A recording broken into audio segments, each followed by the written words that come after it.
ಬೆಳಗಾವಿಯ ವಂಟಮೂರಿ ಗ್ರಾಮದಲ್ಲಿ ನಡೆದಂತ ಮಹಿಳೆಯನ್ನ ವಿವಸ್ತ್ರಗೊಳಿಸಿ ಹಲ್ಲೆ ಮಾಡಿದಂತ ಪ್ರಕರಣಕ್ಕೆ ಸಂಬಂಧಿಸಿದಂತೆ ಸಂತ್ರಸ್ತ ಮಹಿಳೆ ದಾಖಲಾಗಿರುವಂತ ಬೆಳಗಾವಿಯ ಬಿಮ್ಸ್ ಆಸ್ಪತ್ರೆಗೆ ಈಗ ವಿವಿಧ ಆಯೋಗಗಳು ಭೇಟಿ ನೀಡಿದ್ದಾರೆ. ಸಂತ್ರಸ್ತ ಮಹಿಳೆಯನ್ನು ಭೇಟಿ ಮಾಡಿದೆ ಬಿಜೆಪಿಯ ಸತ್ಯಶೋಧನಾ ಟೀಮ್. ಭೇಟಿ ಮಾಡಿ ಅವರಿಗೆ ಸಾಂತ್ವನ ಹೇಳಲಾಗಿದೆ. ಇದರ ಜೊತೆಗೆ ಅವರ ಕುಟುಂಬದ ಸದಸ್ಯರಿಂದ ಮಾಹಿತಿಯನ್ನ ಕೂಡ ಪಡ್ಕೊಂಡಿದ್ದಾರೆ. ಇನ್ನು ರಾಷ್ಟ್ರೀಯ ಮಹಿಳಾ ಆಯೋಗದ ಸದಸ್ಯರು ಕೂಡ ಆಸ್ಪತ್ರೆಗೆ ಭೇಟಿ ನೀಡಿದ್ದಾರೆ.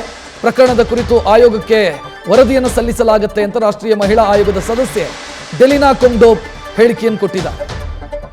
ಬಿಜೆಪಿ ಈ ವಿಚಾರಕ್ಕೆ ಸಂಬಂಧಿಸಿದಂತೆ ಒಂದು ಆಂತರಿಕ ಸಮಿತಿಯನ್ನು ರಚಿಸಿತ್ತು. ಆ ಸತ್ಯಶೋಧನಾ ಸಮಿತಿ ಬೆಳಗಾವಿಗೆ ಆಗಮಿಸಿ ಮಹಿಳೆಯನ್ನ ಭೇಟಿ ಮಾಡಿ ಅವರ ಕುಟುಂಬಸ್ಥರನ್ನ ಮಾತನಾಡಿಸಿ ಮಹಿಳೆಗೆ ಸಾಂತ್ವನ ಹೇಳಿದೆ. ಇದರ ಜೊತೆಗೆ ರಾಷ್ಟ್ರೀಯ ಮಹಿಳಾ ಆಯೋಗದ ಸದಸ್ಯರು ಕೂಡ ಆಗಮಿಸಿದ್ದಾರೆ. ಪರಿಶಿಷ್ಟ ಪಂಗಡಕ್ಕೆ ಸಂಬಂಧಿಸಿದಂತೆ, ಯಾಕಂತಂದ್ರೆ ಸಂತ್ರಸ್ತ ಮಹಿಳೆ ಪರಿಶಿಷ್ಟ ಪಂಗಡಕ್ಕೆ ಸೇರಿದವರಾಗಿರೋದ್ರಿಂದ ಪರಿಶಿಷ್ಟ ಪಂಗಡದ ನಿಯೋಗವೂ ಕೂಡ ಆಗಮಿಸಿದೆ. ಮಹಿಳೆಗೆ ಸಾಂತ್ವನ ಹೇಳೋದರ ಜೊತೆಗೆ ಘಟನೆಗೆ ಸಂಬಂಧಿಸಿದಂತೆ ವಿವರಣೆಯನ್ನ ಮಾಹಿತಿಯನ್ನ ಕೂಡ ಪಡ್ಕೊಂಡಿದೆ. ಎರಡು ದೃಶ್ಯಗಳನ್ನು ನೋಡ್ತಾ ಇದ್ರಿ. ಒಂದು ಬಿಜೆಪಿಯ ಸತ್ಯಶೋಧನಾ ತಂಡ ಭೇಟಿ ನೀಡಿರೋದು, ಮತ್ತೊಂದು ರಾಷ್ಟ್ರೀಯ ಮಹಿಳಾ ಆಯೋಗದ ಸದಸ್ಯರು ಆಗಮಿಸಿರುವಂತ ದೃಶ್ಯ ನೋಡ್ತಾ ಇದ್ರಿ.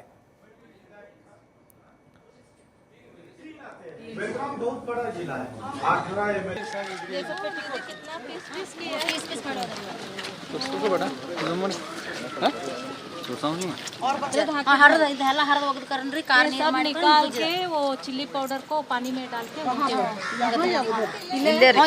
ಅಲ್ಲಿ ಕಟ್ಟಿದ ಅಲ್ಲೇ ಹೋಗಿದ್ದಾರೆ ಎಲ್ಲ ಅಲ್ಲೇ ಬಿಡ್ತಾರೆ ಇಲ್ಲ ಹರಿದು ಇಲ್ಲ कपड़ा इधर फेंका हां ये पाउडर लेकर आए थे हम बनाया ಅದು ಇದು ಖಾರ ಪುಡಿ ಎಲ್ಲೆನ್ ತಂದ್ರು ಅವ್ರ ಮನೆಗೆ बंधुगण। ये बहुत बड़ी संख्या है, तो कहीं ना कहीं लगता है कि ये जो एक जो वातावरण है ये नकारात्मक वातावरण है। कानून व्यवस्था चरमरा चुकी है और यहाँ पर हमारी जो आदिवासी बहन है या आदिवासी समाज के लोग हैं वो सुरक्षित नहीं है।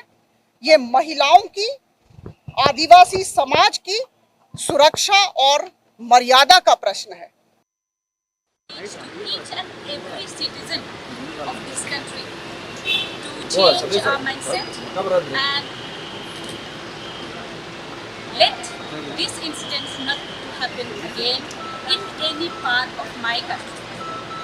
This is all the message that I want to reach to you people. So far it is ಹೆಚ್ಚಿನ ಡೀಟೇಲ್ ನೀಡೋದಕ್ಕೆ ನಮ್ಮ ಪ್ರತಿನಿಧಿ ಶ್ರೀಕಾಂತ್ ನೇರ ಸಂಪರ್ಕದಲ್ಲಿ. ಶ್ರೀಕಾಂತ್, ಮಣಿಪುರದ ಘಟನೆಯ ರೀತಿಯಲ್ಲೇ ಈ ಘಟನೆಯೂ ಕೂಡ, ಈ ಇನ್ಸಿಡೆಂಟು ಕೂಡ ಈಗ ರಾಷ್ಟ್ರ ಮಟ್ಟದಲ್ಲಿ ಸದ್ದು ಮಾಡ್ತಾ ಇದೆ ಅಂತ ಅನಿಸ್ತಾ ಇದೆ. ಹೌದು ರಕ್ಷತೆ ಏನಂತಂದರೆ ಬೆಳಗಾವಿ ಜಿಲ್ಲೆ ಏನು ವಂಟಮೂರಿ ಗ್ರಾಮದಲ್ಲಿ ಏನು ಕಳೆದ ವಾರ ನಡೆದಿತ್ತು ಈ ಪ್ರಕರಣ ನಡೆದ ನಂತರ ಭಾಳಷ್ಟು ಸರ್ಕಾರ ಇದನ್ನು ಗಂಭೀರವಾಗಿ ತೆಗೆದುಕೊಂಡು ಖುದ್ದು ಗೃಹ ಸಚಿವರೇ ಏನಂತಂದರೆ ವಂಟಮೂರಿ ಗ್ರಾಮಕ್ಕೆ ಭೇಟಿ ನೀಡಿದರು. ಅದಾದ ನಂತರ ಏನು ಸುಮಾರು 7 ಜನರನ್ನು ವಶಕ್ಕೆ ಪಡೆದುಕೊಳ್ಳಲಾಗಿತ್ತು. ಆದರೆ ಮತ್ತೆ ಇವತ್ತು 3 ಜನರನ್ನು, ಅಂದರೆ ಒಟ್ಟು 10 ಜನರನ್ನು ಇದುವರೆಗೆ ಈ ಪ್ರಕರಣಕ್ಕೆ ಸಂಬಂಧಪಟ್ಟಂತೆ ವಶಕ್ಕೆ ಪಡೆದು ಅವರು ನ್ಯಾಯಾಂಗ ಬಂಧನಕ್ಕೆ ವಾಪಿಸಲಾಗಿದೆ.